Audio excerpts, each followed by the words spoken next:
Welcome to Business Connection. I'm Liz Spencer. We're still on location at Naper Settlement. We're at the Preemption House and we're downstairs at the Brushstrokes exhibit. With me once again is Reina Tamayo Calabrese, President and CEO of Naper Settlement and Naperville Heritage Society. Also joining me is Louise Howard, Chief Curator. Reina, how does the staff here tell the stories? You know, one of the things that we really try to do is for it to be an experience, so that you are an interactive and a part of the story as well. And so we do it certainly through our educators, and as you know, when you take those tours, you see those wonderful people that are dressed in period clothing. They are all educators, and they're here to tell you history in a very interactive and meaningful way. But there are many, many other ways. We certainly are doing a great deal through our blog, for example, and our social media as that starts out. And we hope that you invite us to presentations, for example, if you have a club, if you have a group that you'd like to meet, or if you just meet up with friends, call us. We don't charge you, but we want to share your story. We have many other ways. We're sitting right here in an award-winning exhibit.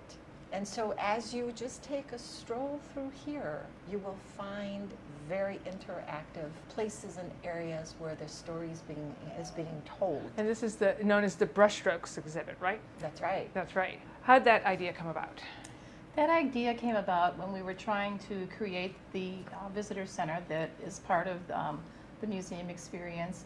And we needed a way in which to share all of those stories and all of the artifacts that really didn't have a place for presentation in the village setting. And we're able to cover basically that early 19th century history from the early founding of the community really up until the turn of the century into the 20th century. So there's still parts of those stories that we're not able to tell here though.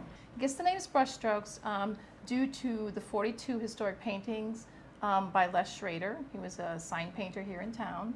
And he did these 42 paintings that helped to depict different aspects of the community's past here. Tell me a little bit about how you collect things, and let's, first, what do you collect? What do you want from average citizens?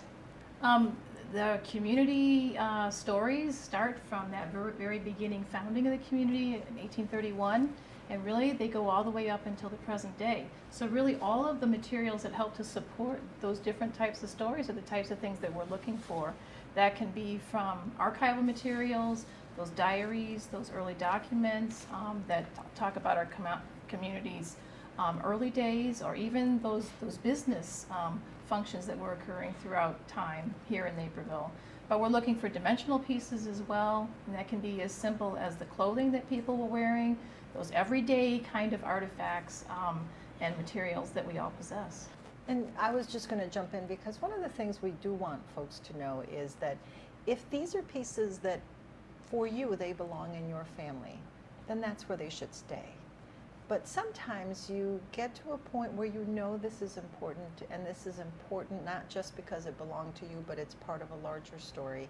And if you're looking for a place where they can be safe, where they can be cared for, where they can be loved, nourished, and kept forever telling your story, then we hope that you think of us. So you're collecting oral histories as well? We have an active oral history program, and we collect stories on a pretty consistent basis of a variety of topics.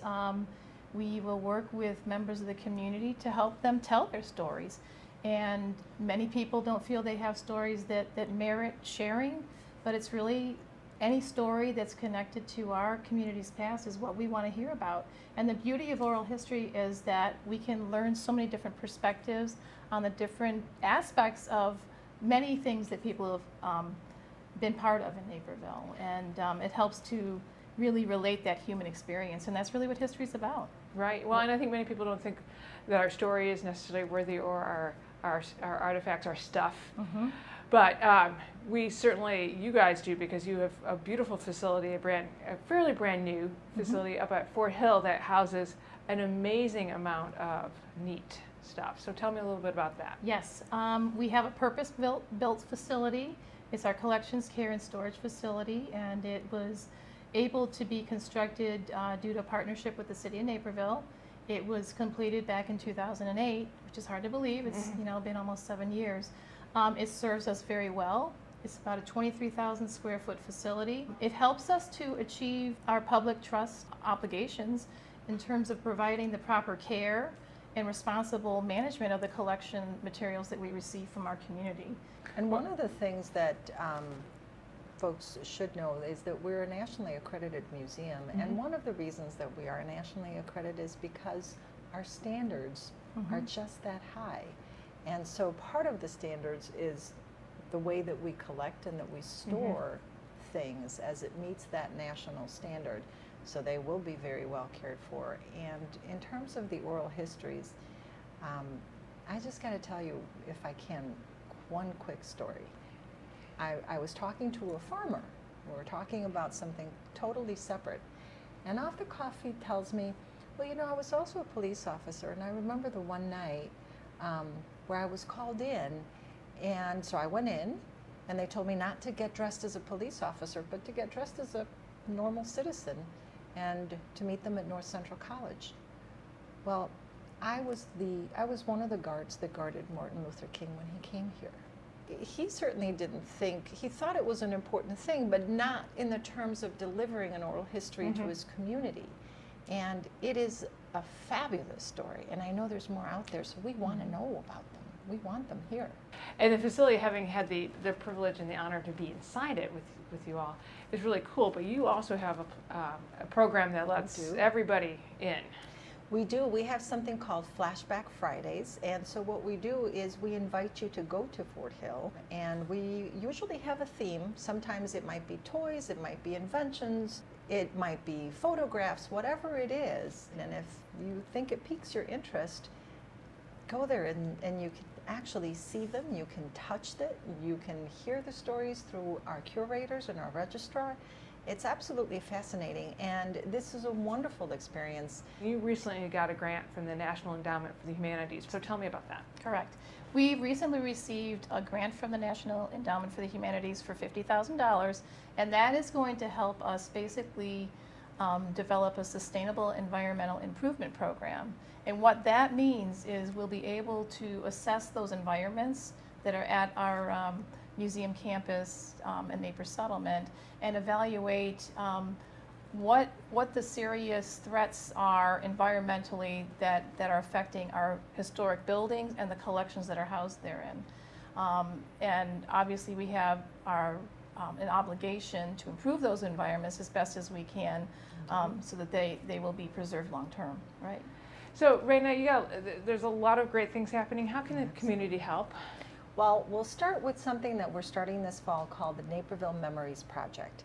And it is just what we've been talking about. We want to collect your stories. We want especially the 20th and the 21st century stories. There are many out there, there are many artifacts, and we really need your help to help collect them, to help us gain knowledge about those stories, whether they're just the oral histories or whether you have the three-dimensional artifacts that go along with it. One other way is certainly to think of us as an investment, whether it's an investment in the present or whether it's an investment in the future. We are ever so grateful to John and Kay Stevens, for example, who added us as a planned gift. And so they have been very generous with 2 gifts. And so their memory lives on here. As you may know, Kay Stevens was a founding member along with her husband, and she was very instrumental in the forming of the Weed Ladies. And so today, we are working very hard with her family, with her children, to make sure that her wishes for her planned gift are carried out. And part of that means that we are improving the gardens, that we're working with the Weed Ladies. And as a matter of fact, we've actually had a wonderful relationship through Kay Stevens' children with the new owners of her home. And so next season, next spring, we'll be splicing some of the plants and bringing them here along with other ones from the Stevens property that is further south. They will be coming here so that Kay Stevens and John Stevens can live here forever.